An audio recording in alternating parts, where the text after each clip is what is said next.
Happy Friday, everyone. We've made it through another week, and it's already week 7 of the NFL season. Like, where has all the time gone? Thank you so much for joining us. This is Britt's Fantasy Blitz. I am your host, Britt Flinn. And again, like every week, we have a ton of stuff to talk about between injuries, between the bye apocalypse with 6 teams on bye this week. I mean, it kind of looks bleak out there. So we have a lot of start sit decisions. Basically, if they're playing, you have to start them, even if it's ugly. So we'll get into that. Make sure that you throw your questions into the chat. I would love to answer them. While you're there, make sure to like and subscribe. That way you get notified every time that we go live so that we can answer all of your questions. And thank you so much to our producer, Ernie Acosta, who has some great graphics that we're going to talk about today. But let's go ahead and jump into it. It is National Tight End Day on Sunday. So make sure to give all of your tight ends some love. And also our favorite tight end guru, tight end whisperer, Andrew Cooper. Give him some love for all the great advice that he gives you throughout the season. But let's recap last night's game because this did not go the way that a lot of people thought. The over-under was very low. The offenses had not been off to a great start, but it was kind of high flying. The Jaguars ended up winning 31-24. Trevor Lawrence did start, and his knee, what? Was that ever an issue? He had 59 rushing yards, and this isn't something that we're used to seeing from a healthy Trevor Lawrence, let alone someone with a supposedly bad knee. But wow, he did the thing. He didn't have a great night passing, only 201 yards and 1 touchdown, but that was enough. Travis Etienne also had a great night in the box score. Not a ton of yardage, but he did score twice, and I was not expecting that. The Saints defense has ranked 13th in rush DVOA and 8th in red zone percentage converted, so props to Etienne. He got it done for you in fantasy. Guys, I see you in the chat. We'll jump in with your questions real quick after we go through this Thursday night game. So I have to talk about this again. I have to bring up Calvin Ridley because unlike ETN, he did not get it done. What the hell's going on with him? 1 catch for 5 yards and only 4 targets with Zay Jones out.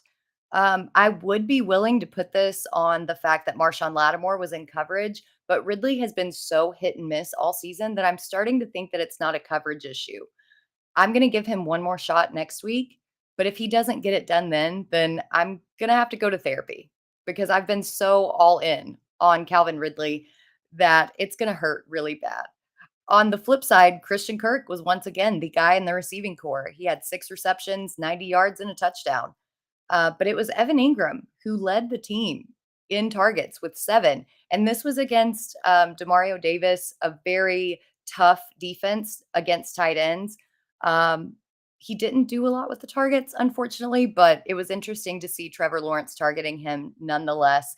And then we have to talk about Foye Olakun with 14 tackles and a pick 6.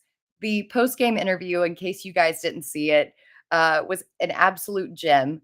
He was talking about all of these turnovers that everybody else on the team had gotten and was like, where's mine?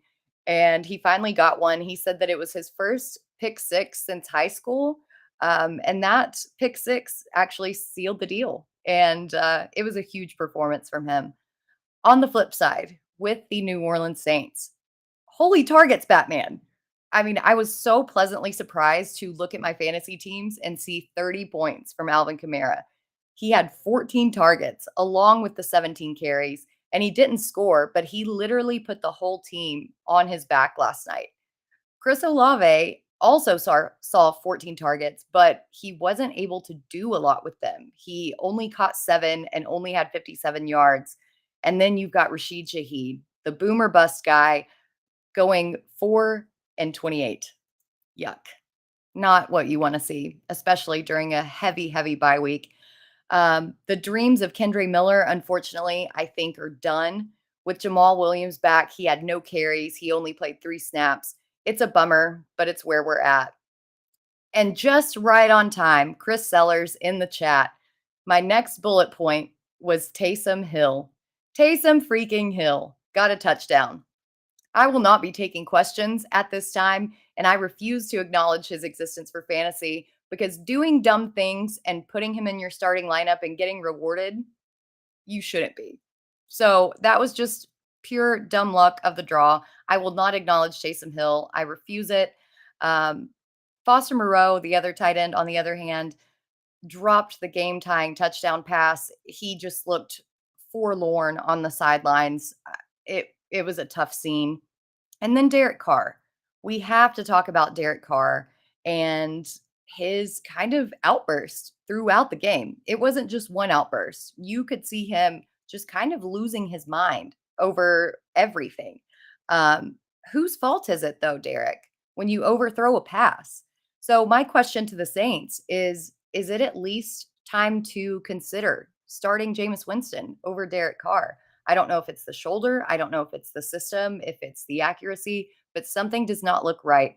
And when you're targeting your running back 14 times, that is not something that you want to see, especially when you have such a talented receiving core. So it is what it is. My condolences to Saints fans. Congratulations to Jags fans. We finally had a great Thursday night game. Let's get into a couple questions before we jump into the top news. Great seeing you, Rod. Thank you so much for the song. Acknowledgement. I really appreciate that. Smokey the Cat in there. Tight end stream. Drop Muth, Everett, Otten, Ertz or Knox. Oof, that's rough. I think I'm gonna go with Dawson Knox, but it's gonna be rough.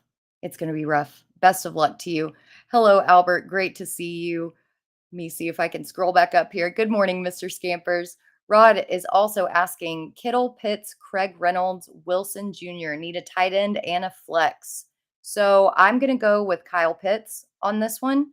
And I'm also going to go with Jeff Wilson. Craig Reynolds is dealing with a toe injury. And by Dan Campbell's comments earlier today, it seems that Jahmyr Gibbs is going to get the bulk of the workload and that he's good to go. They're finally going to use him, fingers crossed, hopefully. And we'll see where we're at with that. Chris Sellers, of course, there. All those second to third round receivers have been very hit or miss, except Keenan Allen. I agree with you. It's been gross all the way around so far this season, and we will touch on that. We'll get into some numbers about that. Hal, Plato, Lave, and Ridley last night. My condolences. I played Ridley in a league, which I'm actually playing against my husband. So that was great to come home to last night, bringing home a whopping 1.5 points. That was awesome. Trade question from Rod. Been offered CMC, Goddard, and either Amari Cooper or Drake London for Kelsey and Brees Hall. With these trade questions, I really need to see your roster. I need to know where your weak spots are and where your strong points are, because without that, it's really hard to answer this question. I would think that you would take it, but until I see what the rest of your team looks like, it's hard to do a definitive answer. So let's jump into some early news. So we talked a little bit about the low scoring games, and this week is no different. The early slate on Sunday has some very, very low over unders. There are 3 games that are sitting around 37 to 37 and a half, a couple sitting at 40, and it could be a rough day for fantasy. So it kind of got me thinking. And then I remembered this tweet that I saw from Warren Sharp at Sharp Football on Twitter or X, whatever you want to call it. He had the numbers to back it up. This football season has not been, quote, as exciting, meaning the fewest touchdowns since 2010. The teams have not been as explosive, the lowest percentage since 2009, and not as entertaining. There have been the largest margin of victory since 2014. And I believe Ernie has a graphic. If we want to put that up on screen, we can talk a little bit more about this. But I know that everybody feels like your team isn't doing much, but it's everybody's team. These stats show it. The average over under total is the lowest since 2011. 61.5% have gone under, the highest since 1991. Guys, we're in millennial territory here, okay? And I'm saying this as a millennial. I don't remember nearly as many games just being as low as they have been. And then the passing touchdowns have dropped. It's just kind of been crazy all the way around. So, related to the song that I put out earlier this week, if you haven't seen it, you can find it on the Fantasy Alarm Twitter at Fantasy Alarm. Um, if your team is 1-5 or 2-4 and you're just kind of getting beaten because other teams are blowing up against you, don't lose hope because everybody's teams are going to hit these high and low points, especially with the way that the NFL is going so far this season. It's kind of been really weird. And it could be a lot weirder this week with all of these low total games. So just keep that in mind. Jahan Dotson was seen working with special teams on Thursday in other news, and he was even holding kicks. So, what is going on with him?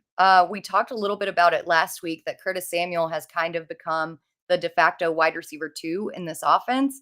And then this practice usage has just kind of confirmed that. So, I think if you have Jahan Dotson on your fantasy teams, that you can drop him. It's unfortunate. I thought that he was going to have a very good season, but it's just not working out that way. Another guy who was hopefully set up for a breakout season is third-year wide receiver Terrace Marshall on the Panthers. He's been given permission to seek a trade.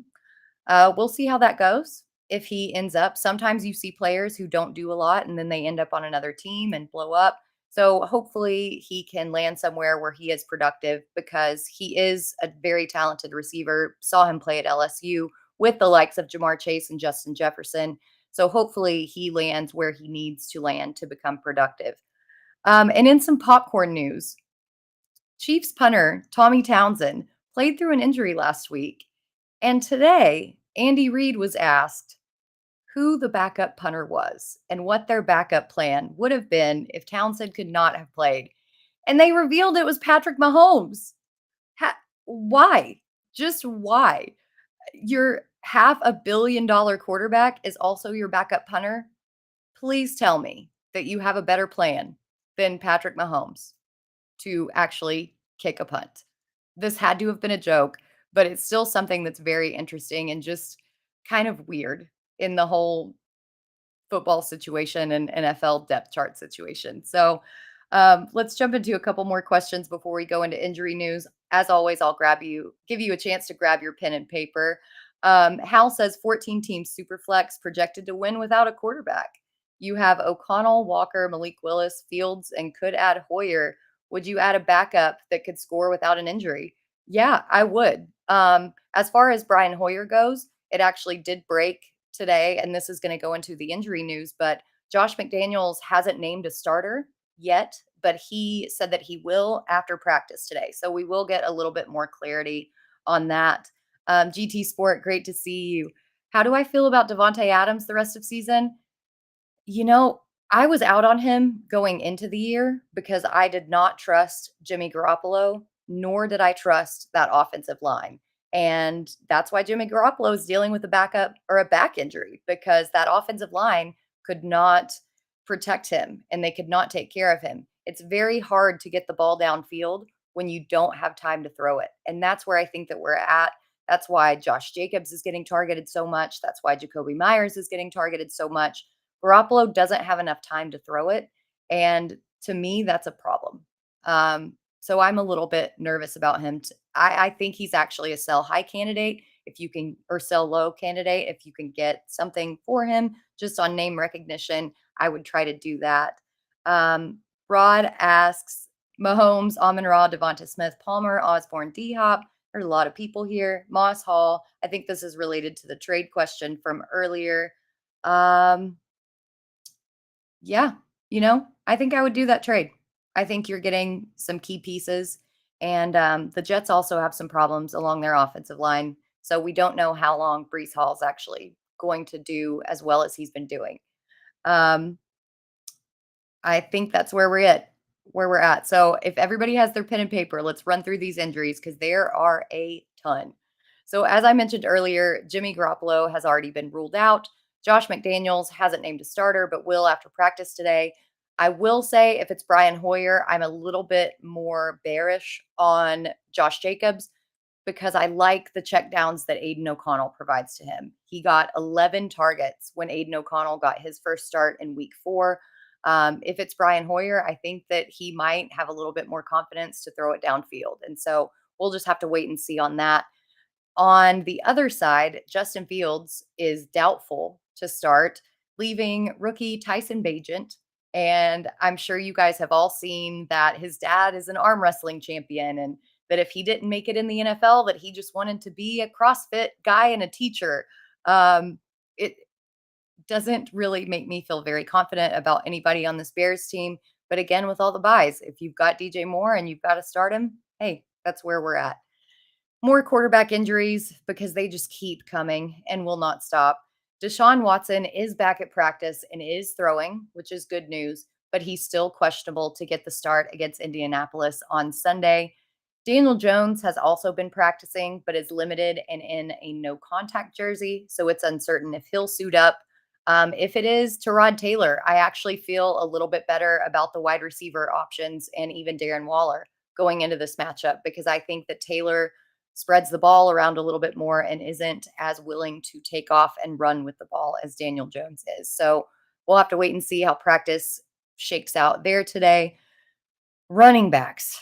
Running backs are scary this week. Halloween is 11 days away, but it might as well be on Sunday because this is frightening.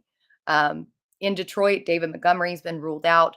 Craig Reynolds popped up on the injury report with a toe issue, and Jahmyr Gibbs has already missed the last 2 games with a hamstring injury. So although Dan Campbell did come out this morning and say that Gibbs is expected to go, that he is expected to get that workload, this is going to be a big test for him. He's going to be forced to take on the bulk of the carries against a pretty tough Ravens defense. So good luck there. Fingers crossed. The Rams running backs are also a disaster, with Kieran Williams being out for at least a few weeks and Ronnie Rivers being placed on IR. I love Zach Evans. Okay, don't get me wrong. But bringing back in Darrell Henderson, Myles Gaskin, elevating Royce Freeman from the practice squad, like, what are we doing in this backfield? We have no idea how this backfield's going to shake out. And honestly, I'm just kind of staying away from all of them in fantasy, again, unless you have to play them.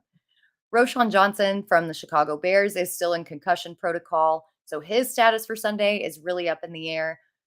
Donta Foreman didn't do bad last week. He just didn't score a touchdown. So if you're holding on to him, he may actually get you some decent points this week and may be fantasy viable. It's just an ugly situation all the way around. Saquon Barkley is still banged up, as is that entire offense, but there's not really anyone else on the Giants that you could trust, especially with the uncertainty at quarterback. So you've got to roll him out if he starts. In a weird situation, because it is a Monday night game, Christian McCaffrey got, quote, promising results from his MRI, so he could suit up, but it being a Monday game, we don't know. So my advice to you, if you're planning on starting McCaffrey, is to have a backup plan. If you've got Jordan Mason, if you've got Elijah Mitchell, be prepared to swap them in and out. And sticking with the 49ers, Deebo Samuel is also dealing with a shoulder injury. We don't know if he's going to go against the Vikings. For the Seahawks, DK Metcalf and Tyler Lockett are both banged up. So could this be the week that we get a Jackson Smith and Jigba breakout? We got our Zay Flowers breakout last week, and JSN saw 52 snaps. So let's go, baby. JSN breakout incoming. To close things up here, the Steelers should get some much needed receiver help back this week with Deontay Johnson returning to the lineup. But although they thought that Pat Freiermuth was expected to return, he suffered a setback in practice yesterday and is not expected to go. So huge bummer for everyone who's been holding on to him. Eagles wide receiver Devonta Smith has been limited, but he is expected to go. Dallas Goedert was also limited, but we're still waiting how limited and if he's going to go on that Sunday night game. So, all right, there we go. And if you're like Hal, replay that injury report on double speed just to get through it so quickly. So in last night's game, I want to know if you guys were in the BetterCast app, because it is so much fun if you have not tried it. There's free to play contests. You can answer the questions before the game starts, throughout the game. You can chat with everybody who's watching the game. So you just have like a big watch party going on. And you can win tickets to redeem for actual NFL merchandise and prizes. If you haven't downloaded the Bettercast app, go to the Apple Store or the Google Play stores, download it, and join us on Sunday night. We'll all be in there talking about what should be a high-flying matchup between the Eagles and Dolphins. I'm doing all this talk about matchups. I do the matchup previews on fantasyalarm.com. And to access that, you need an All-Pro subscription. But luckily for you, we are running a very, very special offer right now. We're currently running $100 off of the annual subscription. So if you go to fantasyalarm.com/lock and use promo code lock, you can get 60% off of all of our content for an entire year. That's all of our articles, our tools, our lineup generator, everything that you need. And that comes out to around $16 a month for every single bit of our content. So go check that out over at fantasyalarm.com/lock. We'll grab a couple questions here and then we'll go to break. GT Sport says pick one: DJ Moore, Zay Flowers, Rice, or Lockett. I really love Rice this week going up against the Chargers defense that is really, really bad against the pass. No Justin Watson, so Rice should be in there. We'll jump into it a little bit more in the next segment as to why I like Rice, but we'll just leave that there. Kyle Mersela, Minshew, Pickett, or Hoyer if he starts. I think I'm going to lean Pickett with Deontay Johnson back. I think that is your best option. It might not be great if you have somebody else who's more of a full-time player that could get you more points, or depending on your scoring systems that take away points for sacks and interceptions, there might be a better option there. But right now it's Pickett. And finally, GT Sport, do I like Foreman or AJ Dillon? Let's circle back to that question when we get to our bold predictions today, because I have a pretty spicy one about AJ Dillon. All right, guys, we're going to jump to a quick break. When we come back, we're going to do some starteds and sit-ems. And as I mentioned, with 6 teams on bye, this one's going to be a rough one. So stick around. We'll be right back to answer all your questions. Of the NHL games, I had a conversation with Coop A Fiasco yesterday when we were producing High Stakes, and he was talking about playing video games. And since he covers fantasy football, I said, hey, are you going to be getting the new Madden this year? And he goes, yeah, I don't really play Madden. I play NHL.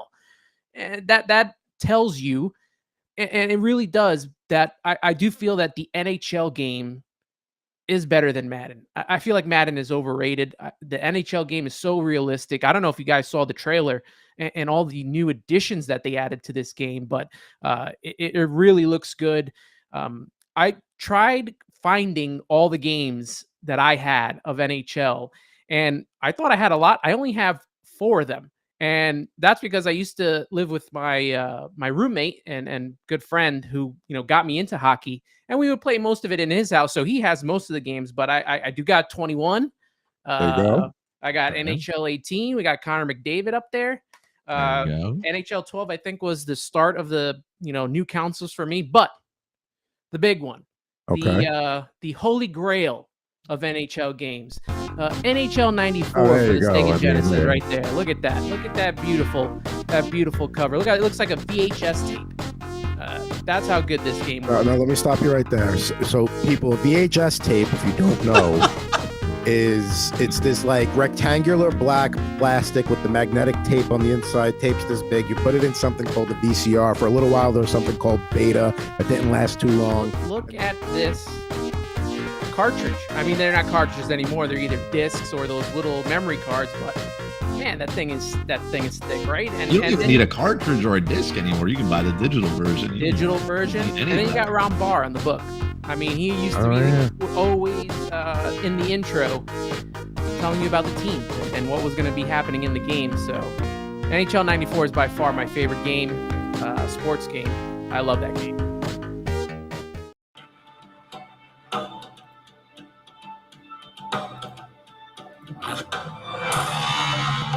Welcome back, guys. This is Britt's Fantasy Blitz. If you're just now joining us, we are going to jump into some stardoms and sit-ems for this week. And I'm just going to be frank here.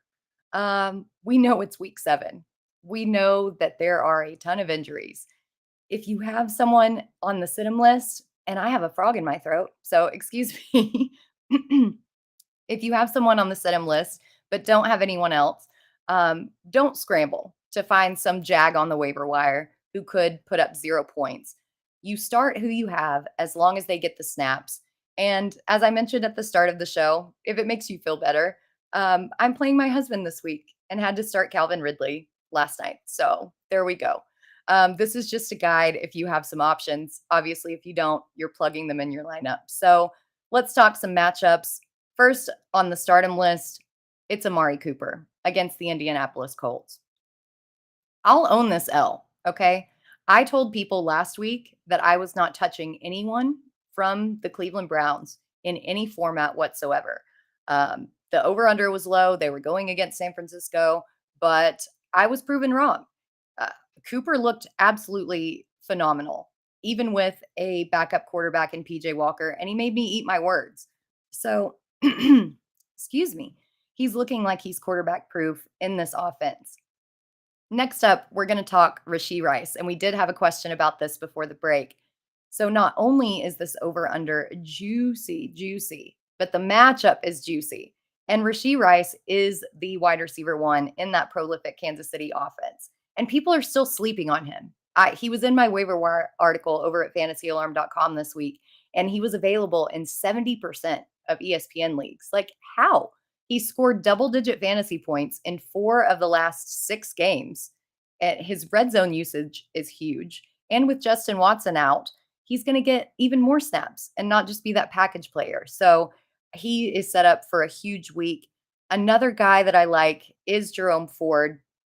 Again, Cleveland versus Indianapolis. Indianapolis's defensive tackle, Grover Stewart, is serving a 6-game suspension for PEDs. And he was a huge part of their run defense. I think that Cleveland, especially with PJ Walker potentially starting again, is going to mask his inefficiencies by using the run game. And unlike last week, Kareem Hunt is dealing with a thigh injury, so his snaps could go down. Ford averaged 4.94 yards per carry against a very, very good San Francisco defense last week, and he's set up for an even better game. So I really like him. Another running back that I like is Latavius Murray. Buffalo versus New England. Damian Harris, unfortunately, suffered a pretty scary neck sprain, so he hasn't been practicing. It will likely just be James Cook and Latavius Murray out of the backfield. And with Josh Allen also dealing with a shoulder injury, I'm not sure how much he takes off and runs, how much he tries to pass. It could be a very conservative run game against a really, really bad New England Patriots team. What I like about Latavius Murray is that not only is he evenly splitting snaps with James Cook, he's getting the high leverage touches. He sees 40% of the red zone carries and 100% of the red zone targets among all 3 running backs so far this season. So if they can drive it down there, which they should in a very lopsided matchup, it should be Murray hitting pay dirt early and often. Finally, it's Luke Musgrave against Denver. We know the Broncos defense is bad. Okay, we know that. But the one bright spot is Pat Surtain, and he's going to be shadowing Green Bay's number 1 receiver, Christian Watson, this week. So due to this coverage, it kind of makes the Broncos a tight end funnel, and Musgrave has been getting looks. He's seen 15 targets over the last 2 games where he's healthy. Denver ranks 31st in DVOA against the tight end, and they have allowed the 2nd most fantasy points. And while that can sometimes be deceptive, 27% of their total yardage allowed has come from the tight end position. So they're not just giving up touchdowns. I really, really like Luke Musgrave this week, again, especially with Pat Surtain on Christian Watson. So let's get to a few sit-ems. With the bye weeks, I only have a couple because, again, you're going to play who you've got. First, let's start with Josh Downs, the wide receiver against Cleveland. Cleveland's defense has been very, very, very good this season in all aspects. They're near the top of the list in every metric. And Downs is going to be working against Greg Newsome out of the slot, which is not a good matchup. It's one of the worst on the slate this week. Cleveland's allowing the fewest fantasy points per game to the wide receiver position. They have Gardner Minshew, and although he does like to pass, he also threw 3 interceptions last week, and his targets were not exactly accurate. So do not like Josh Downs this week. I also don't like Jerry Jeudy. Jeudy is officially persona non grata in Denver. He only took 34 out of 52 snaps, 4 targets. Let's face it, when Sean Payton dislikes someone, they're not going to get the work. And it just does not look good for Jerry Jeudy. The Packers also ranked 7th in DVOA against the wide receiver 2 and 2nd in DVOA against the wide receiver 3 or 4. So it's just not a good matchup for Jerry Jeudy. Finally, I'm going to go with Sam Howell out of Washington. And I'm going to be honest, I have talked up Sam Howell. He's been looking good. The matchup looks good, but it is October in New York. People are going so gung-ho for Sam Howell, and for good reason, but they're ignoring one crucial aspect of this game, and that is the weather. We're looking at sustained winds of 20 miles an hour with gusts up to 35 miles an hour. Again, I know it's a tough week. If you don't have another option, you've got to play Sam Howell, but that wind is going to be a huge, huge factor in this passing game on both sides. So do not like that at all. Before I jump into some favorite DFS sneaky cheapies, as I like to call them, Jimmy Fingers, great to see you in here. If Roshan can't go in my flex, choices are Zeke, Algier, and Wandale. I like Wandale. I like the targets that he's been getting, but you also need to pay attention to his practice report because he has been questionable. If he is not 100% or doesn't go, I'm leaning Algier because for some reason, Arthur Smith is still deciding to split carries between him and Bijan Robinson. So I think he's your next best option. Kyle Mersla in the chat, Murray over Mitchell, Algier, McLaughlin, Gibson, and Charbonnet. I'm guessing Latavius is who we're talking about. Yes, absolutely yes. Charbonnet's banged up, hasn't been practicing. Gibson hasn't really even carried the ball. He's just been a target. McLaughlin, that entire Broncos backfield is split. Algier, potentially, but Mitchell, CMC is probably going to go. So I like Latavius Murray there. And I just lost my scroll. All right, so let's jump into some favorite sneaky DFS options this week before we move on to our bold predictions. And if you have some bold predictions, I want you to throw yours in the chat because this is always a fun thing. NFL and fantasy football is supposed to be fun. We're supposed to make outlandish claims and say that somebody's going to go off. And when they hit, it just makes the entire experience that much better. So if you've got some bold predictions for this week, throw them in the chat. All right, so starting at quarterback, I'm looking at Desmond Ridder on DraftKings at $5,200. And look, I'm not a huge fan of Ridder, especially with what he's done to Kyle Pitts and Drake London, but he did throw 47 passes last week, and so I'm just following the volume here. The Bucs just got shredded by Jared Goff and Amon-Ra St. Brown, and they really haven't played well against dominant wide receiver ones, which Drake London is. I also like how they're using Bijan Robinson for Ridder this week. And to be clear, I do not like how they're using Bijan Robinson for him. I like how they're using Robinson for Ridder this week. They're lining him up, having him run routes against a defense that has allowed 6 receptions per game to the running back. So that is a great sign for a very cheap quarterback. And Sellers says, get off my lineup.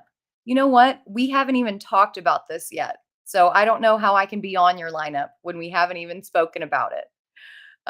Next, I'm going to go with Romeo Doubs. He is 4,900 on DraftKings. Again, with Pat Surtain likely shadowing Christian Watson, I like Jordan Love to go to Doubs early and often. He did have a bad week 5. We get it. That will probably cause him to be low owned in a small slate, but that will get you ahead of the curve.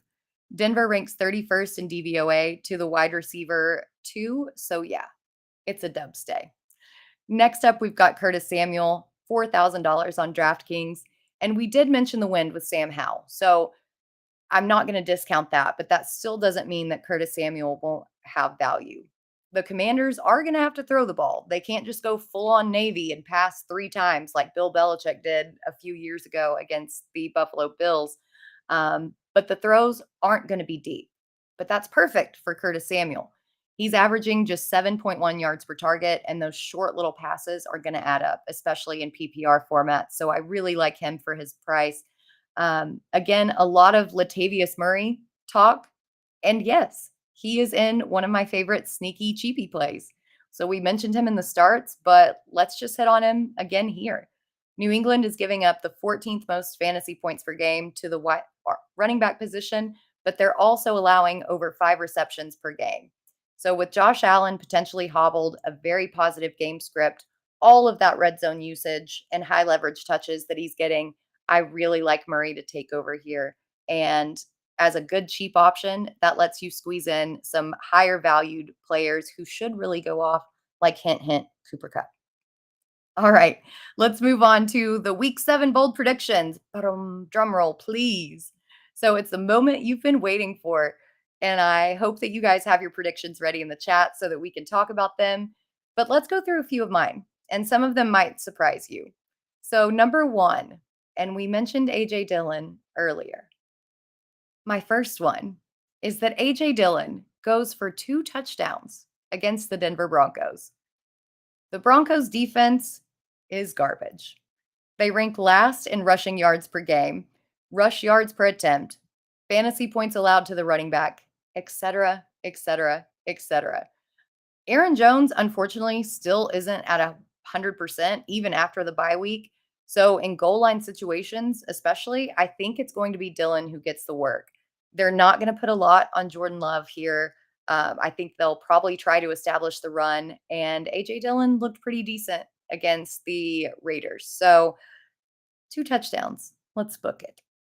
Next, I think Josh Dobbs gives us a QB1 finish this week against the Seahawks. Why? The Seahawks rank dead last in red zone percentage allowed. They've allowed the 11th most fantasy points to the quarterback position. And we all know that divisional games are always weird. They just don't match up. They always play each other hard. It's like they have some internal info on each other and the dirt. I don't expect this one to be an exception. It's going to be high flying. The Legion of Boom is no longer there. Josh Dobbs, QB1 this week. Next, I've got Keenan Allen and the Chargers knock off the Chiefs. And look, the loss to the Cowboys was really embarrassing, especially with that stupid penalty acceptance and that interception in the final 2 minutes of the game. But Keenan Allen is one of the best fantasy wide receivers in the entire game. He'll be matched up against Trent McDuffie out of the slot primarily. And McDuffie is allowing 1.7 fantasy points per target, which isn't terribly bad. But against a guy like Keenan Allen, who's seeing 11 targets per game and is 6th in yards after the catch, it's going to be a rough day for him. I know that the Chargers have a worse defense against Kansas City, but Kansas City still doesn't have a real wide receiver 1, and I think that comes back to bite them. Finally, I've got Tyreek Hill and A.J. Brown finish as the wide receiver 1 and wide receiver 2 on the week. So this one doesn't really need to be talked about a lot when it comes to Tyreek Hill. Tyreek Hill is Tyreek Hill, and there's not a lot to say. And the Eagles secondary hasn't really been that shutdown secondary that they were last year. As far as A.J. Brown goes, though, he gets a matchup against Eli Apple. And I think it's going to be a rotten apple. He's going to get smoked. He's had a decent year, but this is A.J. Brown that we're talking about. The squeaky wheel gets the grease, all of that stuff. Jalen Hurts loves to throw to him. A.J. Brown's also been making huge yards after the catch. He's going to have a great game. And this is why, again, you should join BetterCast so we can talk about, oh my gosh, that play was amazing. Download that app, join us in the chat, and we'll talk all about when this comes true. So I want to see your guys' bold predictions in the chat. I think we've got a couple in here. Dustin Ludke says Cade Otton, top 5 tight end this week. Interesting. I'm not so much on that one because Otton just hasn't gotten the snaps and targets, but yeah, I'm writing that one down. I would like to see that happen because I like Otton as a tight end.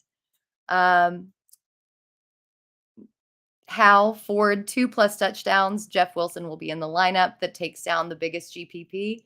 Yes, please. I love that. That basically confirms my priors for the stardom and sit-em. So let's go. Chris Sellers says, with Murray possibly coming back, Dobbs could be playing for another roster spot. That is also very, very true. So I like that you're confirming my bold prediction biases. And also Brown and Hill's yards after the catch are the easiest props to take. Most likely. Most likely. So let's jump to another break. I've got to clear this frog in my throat so that I can continue talking to you guys about what we've got coming up next. We're going to talk some Underdog Fantasy props for this Sunday. So stick around, stay tuned, and we'll be right back. From the Hometown Hero series, Zach Parise. That is a very nice card, and that's one I'll probably have to organize a little trade ski with you, because I would actually like that card. You got downtown Newark in the background. I mean, Newark has never looked so good. No, it is not. We'll put that back up on the screen. I just want to have a penny sleeve ready, and yes, we can absolutely work out a little trade ski for that, because that belongs in a Devil Fans collection right there. I'll trade you the Braden Schneider rookie card for it. Done. There we go. The first card-for-card trade on Rip and Rip history. And it was that easy. It was that easy. That's because, you know what? Because neither one of us are jerks. And it's the same thing when we try and do fantasy trades. Like, we don't try and screw each other. We have conversations. If there's a fit, there's a fit. If it's not, it's not. We don't try and, take the other one over the barrel. So there you go. In a penny sleeve. Hometown hero, Zach Parise. He was among the league's most productive goal scorers in 06-07 and followed up with a terrific regular season with an even more impressive postseason. And then they talk about what he did in the first round series against Tampa Bay that year. So that's off to the side for you. That's true. And, if this is it for his career, he had a hell of a career. He did. Hopefully he comes back one more year with the Islanders, but if he doesn't, hell of a run.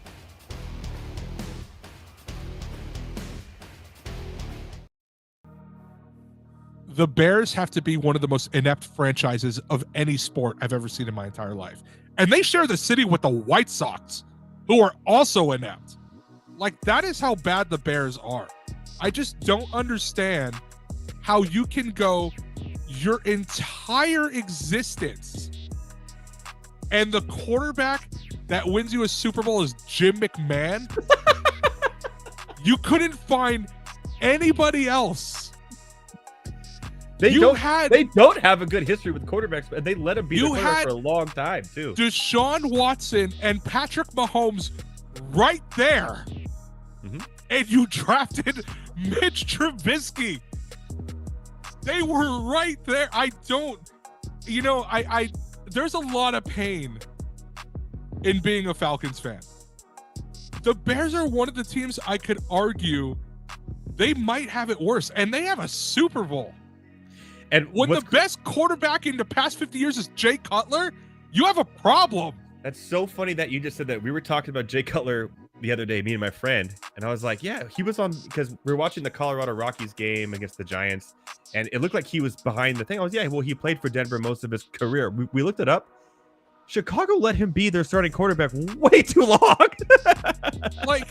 Here's the thing, too, is that Jay Cutler wasn't bad. He was erratic. He wasn't terrible, though. The poor man's Brett Favre. I'm taking him over Justin Fields. I'm sorry. I would. But Jay Cutler led that team to an NFC title game that they lost to Green Bay. But he's gotten farther than anybody else. You want to know who the other starting quarterback was for the Bears in the other Super Bowl appearance they made? It was Rex Grossman. What are we doing out here? It was Rex Grossman and Kyle Orton was the backup. How are you that bad? Bro, oh my God. Listen to the top 5. According to Football Reference, the top 5 greatest Bears quarterbacks of all time. Jay Cutler, number 1. I can't believe it. Sid Luckman, who last played in 1950, is number 2. Jim Harbaugh is number 3. Jim McMahon, the Super Bowl winner, is number 4, and he played there for 6 years. And Mitch Trubisky, no way, is number 5 on the list as terms of passing yards go.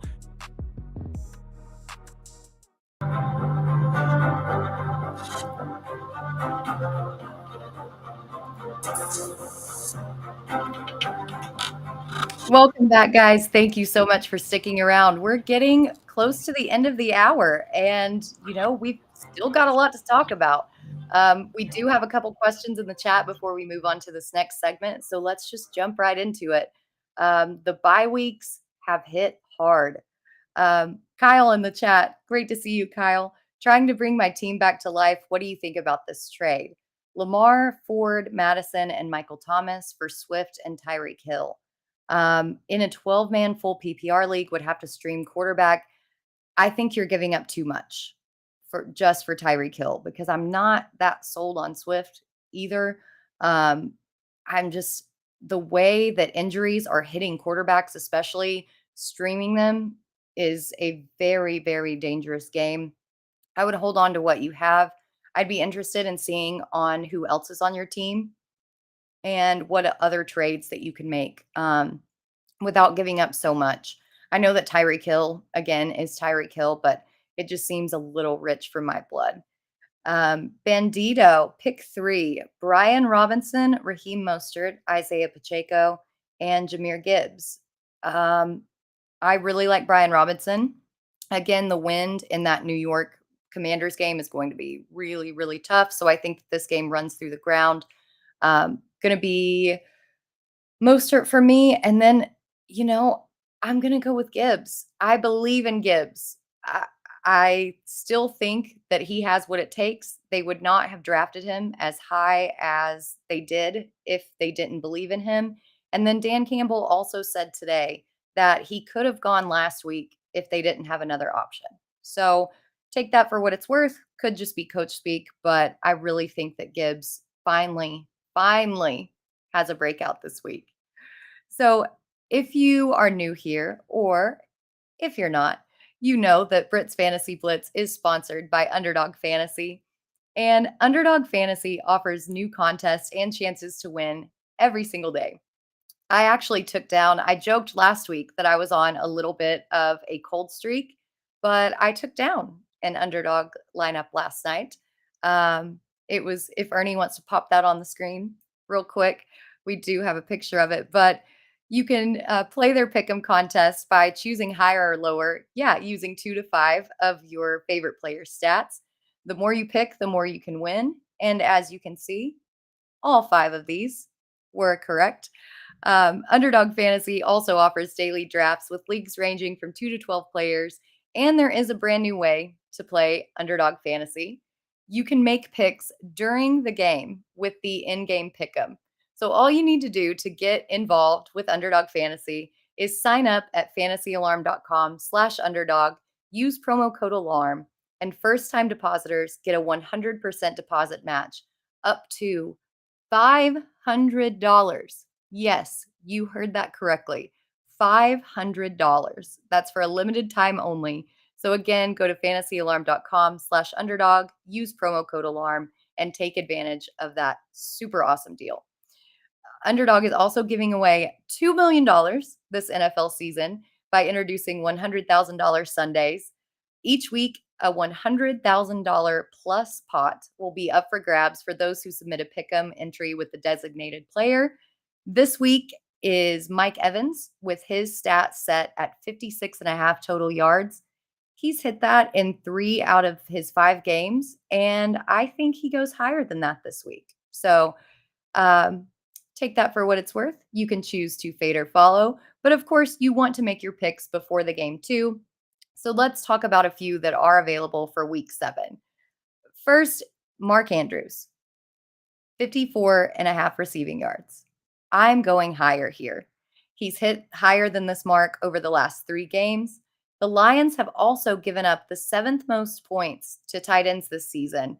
As good as their defense has been, they are a little susceptible to tight ends. He is still the focal point of this offense, even though we did see a little bit of an emergence of Zay Flowers. So that is higher than 54.5 receiving yards for Mark Andrews. Next up is Mac Jones. Poor Mac Jones. 195.5 passing yards. I'm going lower. He's barely hit 200 yards against a very, very bad Las Vegas Raiders defense. The weeks before that, he threw for 110 and 150. Literally everyone on this offensive line is questionable. And I'm using literally in the literal sense of everyone. He's going to see a lot of pressure. I just don't see him hitting that mark. So we're going Mac Jones, 195.5 passing yards lower. Next is Bijan Robinson, 24.5 receiving yards. I'm going higher. We mentioned that his usage was a little puzzling because he's splitting carries 50-50 with Tyler Algier, but he did run 45 routes last week and saw 8 targets. They're using him so much in the receiving game, and Tampa Bay is allowing an average of 6 receptions per game to the running back, so I think he easily hits higher than 24.5 receiving yards. Next, we've got Josh Jacobs, 20.5 receiving yards. We're going higher. I get that some people may be turned off by this pick a little bit because of the uncertainty around the quarterback situation. Although Brian Hoyer got the start with Garoppolo going out, I ultimately think it ends up being Aiden O'Connell. We'll find out more this afternoon after practice. But the last time O'Connell started, Jacobs saw 11 targets and 81 receiving yards. It's just bonkers. It is bonkers. So that is higher than 20.5 receiving yards. Next, I'm going Cooper Kupp, 90.5 receiving yards. And I'm also taking the higher here. Look, Cooper Kupp is a star. We all know that. And even though the stat is high, I'm still going to go higher. Kupp is facing Chandon Sullivan out of the slot, and Sullivan is allowing a 141.1 passer rating when targeted. And I don't know about you, but I think that's pretty good. Kupp has gone higher than this stat his first 2 games back, and against a soft Pittsburgh defense and the running game in shambles, I think that this game is going to go through Kupp. Finally, let's throw in a defensive player just for fun. Levante David, linebacker for the Tampa Bay Buccaneers, 3 assists. I'm going to go higher. He's had 3 or more the past 3 games, and Atlanta runs the ball enough and uses Bijan Robinson as a receiver enough that he should be set up for plenty of work. So let's throw in Levante David higher than 3 assisted tackles. All right, that wraps up our Underdog picks of the day.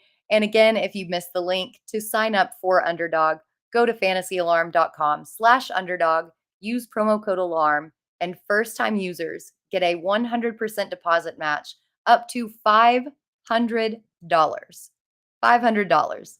So jump on that before that promo goes away. There really is something for everyone over on Underdog Fantasy, so get on over there and check it out. And we do have a couple more questions rolling in here in the chat as we close out the hour here. If I can get to them. My scroller is not cooperating very well today.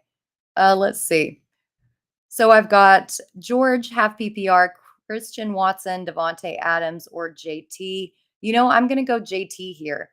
Devontae Adams has been just disappointing his past few games. Again, that quarterback uncertainty. He got the targets when Aiden O'Connell started last, but he didn't really do much else. Christian Watson is going to be shadowed by Pat Surtain. I think that this is the week that JT finally gets ramped up, probably seeing a 60 to 65% snap share. So I'm liking JT here. Blair asks, would I trade away Stevenson and Sutton for Mixon and Cooper? I think so. I am not sold on Stevenson. He had a little bit of a bounce back last week, but he has not been great this season. Mixon, at least, is a running back who gets most, if not all, of the running back snaps. And Cooper has pretty much shown that he's quarterback proof. So yeah, I would like to do that trade. Kyle is asking Michael Wilson over Josh Reynolds, both this week and rest of season. So I don't do rest of season. There are too many different variables, matchups, injuries, situations. But this week, I do actually like Michael Wilson. The Seahawks play a ton of zone coverage. That's when Michael Wilson actually thrives. And again, that's the confirmation bias for Josh Dobbs going as a QB1 this week. Alex asks, I was offered Josh Jacobs and Olave for Bijan and Flowers. Do I accept? This is interesting. We don't like the usage out of Bijan. but we also were very disappointed with Olave. So I think that trade is pretty lateral. I would still lean on the Josh Jacobs Olave side.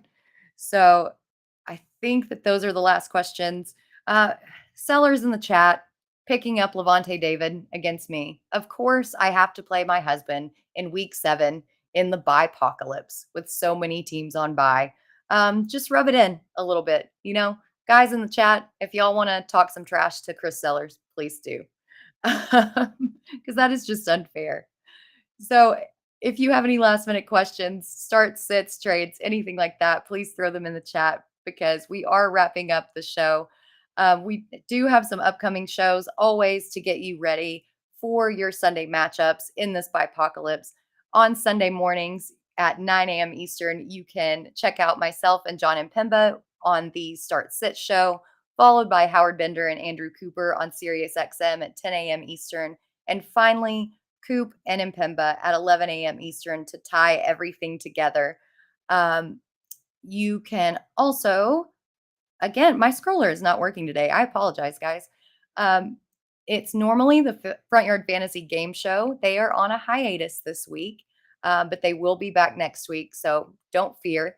At 4 to 5 p.m. Eastern, though, the Better Sports Betting Show with Dan Servadidio and Howard Bender will be live on this channel. So make sure to check in and stay tuned for that. Again, for our All Pro subscription, go to fantasyalarm.com/lock. Use the promo code LOCK. Get $100 off of our annual subscription. You have have access to all of our content for an entire year. That'll get you through baseball, basketball, hockey, half of the NFL season next year, practically, our draft guide for NFL, our cheat sheet for NFL, everything that you need for the next year of sports for $16 a month. So make sure to go over there and check it out. And if you haven't done it already, make sure to go download the BetterCast app and join us Sunday night as you answer questions and chat with our community for the Eagles and Dolphins game. Jimmy, I'm so glad that you're new here, and I'm so glad that I have a new fan and that you enjoyed the show. I really appreciate this. And yes, this is every Friday at 2 p.m. Eastern. I hope to see you next week. It's going to be a very fun time. We can dissect just how crazy the bipocalypse was. And we'll have a lot more to talk about since weirdly there are no teams on bye in week 8. But that's about to wrap up our show. Guys, thank you so much for joining us. I see Wendy popping in here. Hi, Wendy. If you guys have any more questions, make sure to join us in our Discord over at fantasyalarm.com. Join us for these shows on Sunday morning. And as always, thanks for getting blitzed with us, and we'll see you next Friday.